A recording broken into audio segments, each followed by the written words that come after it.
This is the award-winning Lee Pitts Live.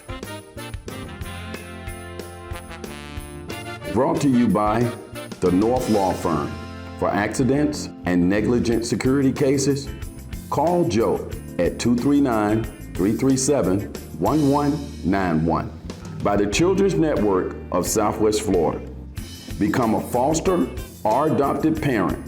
Call 855-933-KIDS. By Southwest Florida Crime Stoppers. Report a crime and get paid with nobody knowing your identity. Call 1-800-780-TIPS. By Solomon's Air Conditioning Incorporated. No matter what the weather is outside, have it your way inside. Call 239-693-1569. By Regions Bank Mortgage. On a mission to make life better for customers and communities. Call 239-560-1225. And by Lee Health. All right, Southwest Florida, welcome back to Lee Pitts Live. We're so thrilled to get here Melissa DeHaven, the Public Relations Director for Sidney and Berne Davis Arts Center. Welcome to Lee Pitts Live. Lee, thank you so much for having me. It's so good to get you. It's always a good time, and your show is very inspiring. All right, let's bump you in. Sidney and Berne Davis Arts Center, in a nutshell, what is it? Well, we're a multicultural arts facility, so we offer everything from concert series. We have jazz concerts, chamber music, vinyl vibes. We even have a bluegrass series. We also have author lectures for those people who like literature. We have a big fashion show that I put on every year. This will be the 10th anniversary. Mm-hmm. We also have the Fort Myers Film Festival, so if you're a lover of film. And of course, visual arts. So we have 2 monthly art shows every month that are usually fantastic. We also have art and poetry, and just really something for everybody. We have,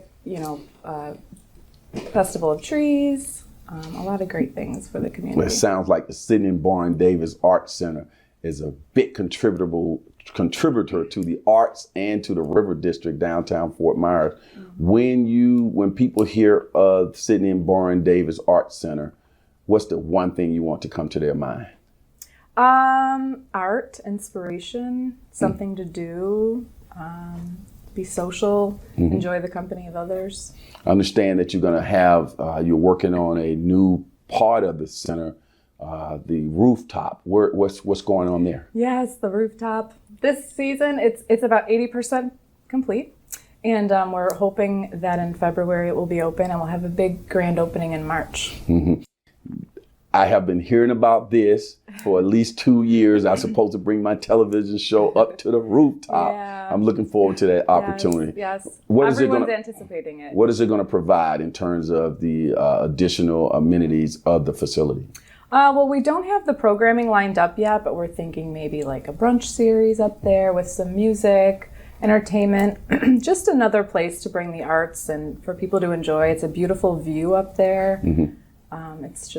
It's a beautiful venue. Now, we're in the season now. We're getting into December, the holiday season. What are some things that are lined up, and are things that's going to continue to hum along even though COVID-19 exists and some of the safety precautions in place? Yeah, so we actually just came out with our full season. So if you want to stop by the Art Center, you can pick up a brochure. And people can go to the website as well? They can go to the website and check out all of the events. Yep. We really have a full lineup of events. We're taking precautions with our staff is wearing masks. We have a machine that's like hospital medical grade sanitizing. We also have sanitizer throughout the building. We're encouraging social distancing. We provide PPE. So if you didn't bring your mask and you want one, we provide that as well. And we just, we're keeping the building very clean, and we're taking precautions. Mm-hmm. You mentioned the program there, and people can go to the website, but be specific. Name a couple. What's happening in January? What's happening? Name some of your big ticket items. Yeah. So every month we have art and poetry, which a lot of people I'm sure have been to. It's a great event for people to express themselves and to be entertained. We also have our first jazz concert coming up, there you go. December 18th, and it's going to be a holiday themed concert. There's 2 performers coming out, jazz performers from New York City. It's Chimyatina is the concert that's coming up, and then we have our chamber music series January 21st, the Dover String Quartet will be there. We have a Vinyl Vibes series, like tribute bands. It's Roy Orbison tribute will be January 22nd.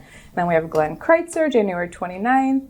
We have yoga a couple days a week at the Art Center. We just have a lot going on. So if anyone's out there looking for something to do, and there's not much going on right now in the community with things to do, they can come out and check out the Art Center. And there's also the opportunity to host events at your Art Center. What's that process and how? And it's a great setting to do things there, right? Yeah. Well, we have 22,000 square feet of space. So we have we have the Grand Atrium, and then the second floor Capitol Gallery, and then soon coming the rooftop sculpture garden.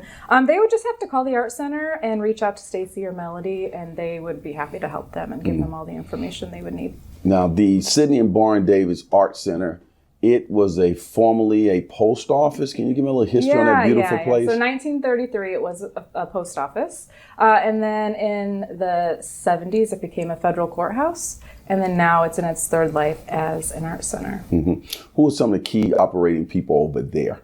I think it's Jim, right? Yeah, Jim is our director. I'm trying to give him some publicity. Talk about Jim and what he means. Jim is wonderful. He has a big vision, of course. He also likes to keep part of the history of the building. So you'll see, like, coming through the Art Center, if you go up the stairwell, you'll see the letters that said federal building on top when it was a federal building, turned into a beautiful sculpture. The bottom of the sculpture is like part of the elevator shaft. There's just throughout the building, you could see different parts of history. He kept like the jail cell bench in the green room for the musicians. There's a jail cell bench from when it was a federal courthouse, and also in one of the bathrooms upstairs, there's like the jail toilet sink combination. Like, he just keeps little things that were the building's history, and his background, he's like in the music. Right, I was gonna say he's a violinist in his own right. Yeah, he plays the viola, and he went to Juilliard, so he has a lot of connections with, the music scene and people who've played internationally around the world. All right, Jim, we're plugging you there. Yeah. Now, down to just from your observation, as people are starting to come back out, you're seeing downtown coming back alive, you're seeing the River District coming back alive, you're encouraging people to get out now?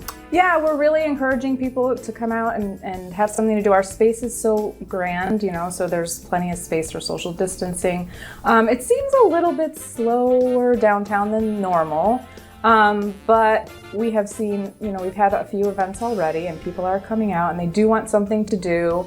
Everyone's kind of, being precautious, of course, which is the important thing to do. So, we just encourage people to come out and keep living life. I mean, it's a very 0.005 chance of, COVID taking your life. And I know it's a very scary thing, but it's also important for your mental health to get out and do things and be around other people. But, I understand being precautious is very important. So we keep that in mind. Okay, well, it's been a pleasure having you on the show. Looking forward to getting you back in 2021. Looking forward to it. All right, Thank you so much. Stay right there. For those who say it can't be done, they're usually interrupted by those like Melissa and all the fine people at the Sidney and Berne Davis Art Center who are keeping us entertained and keeping the River District alive, who are doing it. We'll be right back. Lee Pitts Live is a Lee Pitts Enterprise production. Hello, Southwest Florida. Thanks for watching Lee Pitts Live. Of course, I'm Lee Pitts. I hope you enjoy that particular show, but you can always catch us here on YouTube. Just click on the subscribe button down there. That way you can get your Lee Pitts Live on demand when you want it and how you want it. We also encourage you to watch our show on FOX4 and connect with us on all our social media platforms. Just type in Lee Pitts Live.